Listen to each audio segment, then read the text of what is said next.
a 20,000-ton U.S. aircraft carrier, was under relentless bombardment from hundreds of Japanese warplanes. But the behemoth amazingly weaved through the storm of gunfire, skillfully maneuvering to evade every single bomb. The soldiers on deck quickly retaliated, manning the anti-aircraft guns to put up a dense screen of flak, but the Japanese were no pushovers. A hit Japanese bomber suddenly turned its nose, attempting to take the carrier down with it in a suicide run.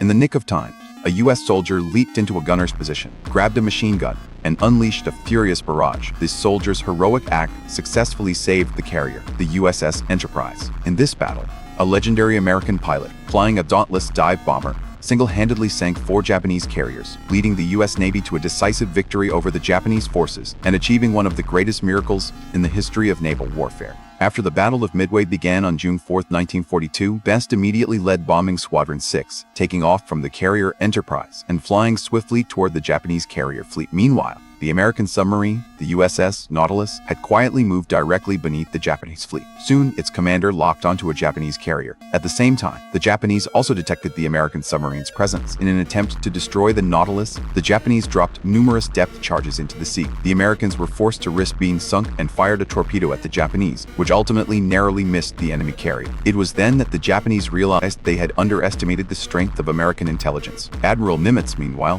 had already swiftly laid out his battle plan. He deliberately had the Enterprise feign a return to Pearl Harbor, but in reality, ordered it to lie in wait secretly in the waters north of Midway. Just at dawn on June 5th, the enraged and desperate Japanese, having already lost 4 carriers, launched another air raid on Midway. Almost simultaneously, an American scout plane spotted the Japanese carriers to the northwest. With a command from Nimitz, the defenders of Midway immediately launched a surprise attack on the Japanese ships.